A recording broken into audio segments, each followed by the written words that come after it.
பாண்டியன், சேரன் எல்லாருமே வீட்ல உள்ளவங்க எல்லாருமே வந்து நிலா கிட்ட ரொம்ப அனுசரணையா "என்னாச்சு? நல்லா இருக்கீங்களா? ஒண்ணும் பிரச்சனை இல்ல" அப்படின்னு சொல்லிட்டு அனுசரணையா கேட்கறது, பாசமா பேசுறதும் பார்த்துட்டு, நிலா அப்படியே வந்து ஒரு நிமிஷம் வந்து தன்னையே வந்து மறந்து போயிடுறாங்க. அந்த அளவு பாசத்துல முழுகிடுறாங்க நிலா.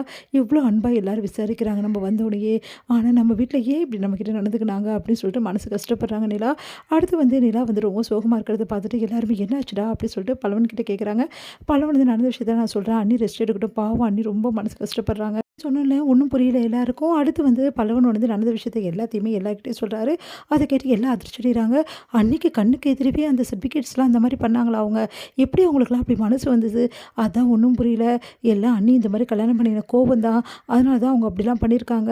அதனால தான் அண்ணி அங்க எல்லார் முன்னாடியுமே வந்து அவங்கள வந்து ரொம்ப டென்ஷன் ஆக்கிட்டு வந்துட்டாங்க.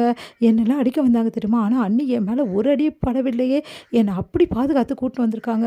ஆனா அண்ணி வந்து அம்மா மாரி அப்படி சொல்லிட்டு அழறாங்க பல்லவன். அத பார்த்து எல்லாருமே வந்து எவ்ளோ நல்ல பொண்ணா இருக்கா அப்படின்னு சொல்லிட்டு சேரன் வந்து யோசிக்கிறாரு. உடனே வந்து சேரன் வந்து போயிட்டு சொல்றாரு நம்ம நிலா கிட்ட, "நிலா நீ கவலைப்படாதம்மா. இங்க பாரு, நீ எதுக்குமே கவலைப்படக்கூடாது. உன் அம்மா, அப்பா இப்படி பண்ணதால அவங்கள பத்தி யோசிக்காத. அவங்க ஏதோ கோவத்துல பண்ணிட்டாங்கம்மா. சீக்கிரமாவே சரியாயிடுவாங்க. இப்படி பண்ணிட்டாங்களேடா எனக்கு அதான ரொம்ப வருத்தமா இருக்கு. அதெல்லாம் பார்த்துக்கலாம்மா கவலைப்படாத. நான்லாம் இருக்கோம்ல. நாங்க இருக்கோம்மா உன்ன பார்த்துக்கிறதுக்கு. அதே மாரி நீ ஒரு வீடு ஒண்ணு பார்க்க சொன்னல, அதுவும் உனக்கு பார்த்துட்டேம்மா. கூடிய சீக்கிரம் நீ அங்க போயிடலாம். நல்ல ரூமா தான் கிடைச்சிருக்கு" அப்படின்னோனே, "வேணாண்ணா" அப்படின்னோனே, "அதிர்ச்சி நீ என்னம்மா சொல்ற?" இல்லண்ணா வேணாம். அங்கலாம் போக வேணாண்ணா. நான் வந்து இங்கேயே இருந்துடுறேன். எனக்கு இப்ப தாண்ணா புரியுது எல்லாரோட அன்பு என்னன்னு.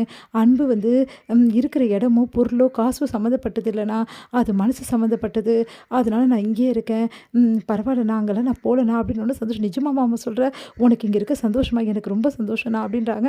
அத கேட்டு சேரனுக்கு அவ்ளோ சந்தோஷமா இருக்கு. "டேய் சோடா பார்றா நிலாவ. நானும் கேட்டுன்னு தானே இருந்தேன். ஐயோ! அண்ணே என் வாழ்க்கையில நடக்கிறதெல்லாம் கனவா நிஜமானே தெரிலண்ணே. அந்த எல்லாத்துக்கும் காரணம் யார் தெரியுமாண்ணே? யார்றா? வேற யாரு? எல்லாத்துக்கும் காரணம் அந்த சூர்யா தானே. அந்த சூர்யா வந்து டென்ஷனா பேசாம இருந்தா நிலா கிட்ட. நிலா இங்க இருக்க யோசிச்சிருப்பாளா, டேய் உனக்கு இதே வேலையாடா?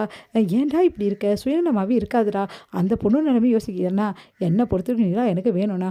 அதுக்காக நான் இப்படி தான் இருப்பேன்" அப்படி சொல்லிட்டு சொல்றாரு. "என்னமோ போடா" அப்படி சொல்லிட்டு போறாரு சேரன். அடுத்து நிலா கிட்ட வந்து பேச வராரு. "சாரி நிலா" அப்படின்னோனே, "இல்லைங்க நான் தான் சாரி சொல்லணும். நீங்க அப்பவே சொன்னீங்க. ஏதோ வந்து இதில வந்து இருக்கு அப்படின்னு சொல்லிட்டு. நான் தான் அத பெரிய விஷயமா எடுத்துக்கல. உங்க பேச்ச கேட்டிருந்தேன்னா, கண்டிப்பா நான் அங்க போய் இவ்ளோ அசிங்கப்பட்டுருக்க மாட்டேன். ஏன் என்னோட சர்டிஃபிகேட்ஸ் கூட அவங்க கிட்ட இருந்தாலும் இருந்திருக்கும். அது வந்து இந்த மாரி அழிஞ்சு போயிருக்காது. இங்க பாருங்க நீங்க கவலைப்படாதீங்கங்க. எல்லாத்தையும் பார்த்துக்கலாம். அதுக்காக வந்து நீங்க சோர்ந்து போக்கூடாது. உங்களுக்கு நாங்க இருக்கோம்ல.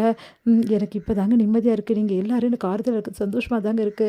பரவாயில்லங்க. நான் தாங்க தேங்க்ஸ் சொல்லணும். எதுக்குங்க? இல்ல நீங்க அண்ணன்கிட்ட சொன்னது உண்ம தானே? வீடுலாம் பார்க்க வேணாம்னு சொன்னீங்களே. ஆமாங்க உண்மைதாங்க. நான் இங்க தான் இருக்க போறேன் அப்படின்னோனே, ஏங்க உண்மையிலேயே ரொம்ப சந்தோஷங்க. தேங்க்ஸ்ங்க. இந்த மாரி ஒரு வீட்ல நீங்க இருப்பீங்களான்னு நான் நெனச்சு கூட பார்க்கலங்க. இங்க பாருங்க வீட்ல என்னங்க இருக்கு? நீங்களே எவ்வளோ நல்லவங்களா இருக்கீங்க. எனக்கு இது போதுங்க அப்படின்ட்டாங்க. சந்தோஷம் தாங்க முடியல நம்ம சோழனுக்கு. அடுத்து வந்து நிலா வந்து வாசல் பெருக்கி வந்து காலையில எழுந்தோனே வந்து அழகா கோலம் போடுறாங்க. அந்த கோலத்துல என்ன பண்றாரு, அவங்க மாமனார் வந்து நிலாவோட மாமனார் என்ன பண்றாரு, அப்படியே வந்து அந்த பீடியோட அந்த துண்ட போட்டுறாரு. "நிலா கோலம் போட்டுருக்கா. எதுக்குப்பா இப்படிலாம் பண்ற?" அப்படின்னு சொல்லிட்டு அவங்க பையன் திட்டுறாரு சோழன். "நான் அப்படிதான் பண்ணுவேன்" அப்படின்றாரு. "இங்க பாருங்க நீங்க பண்றது கொஞ்சம் கூட சரியில்ல." நிலா கண்டிக்கிறாங்க. "இது ஏன் வீடு நான் இப்படிதான் பண்ணுவேன்" அப்படின்ற மாரி சொல்றாரு. அத கேட்டு நிலா வருத்தம் அடையறாங்க. அடுத்து வந்து யோசிக்கிறாரு. நம்ம பண்றது தப்பு தான். உள்ளலாம் போயிட்டு குடிக்க வேணாம்" அப்படின்னு சொல்லிட்டு வெளிய ஓடி போயிடுறாரு. அந்த பீடிய வந்து பிரிக்கிறதுக்காக. நிலா இத பார்த்து நிம்மதி அடையறாங்க. அப்பாடா! இப்போவாது கொஞ்சமாவது கொஞ்சம் வந்து சொல்றத கேட்குறாரே அப்படின்னு சொல்லிட்டு.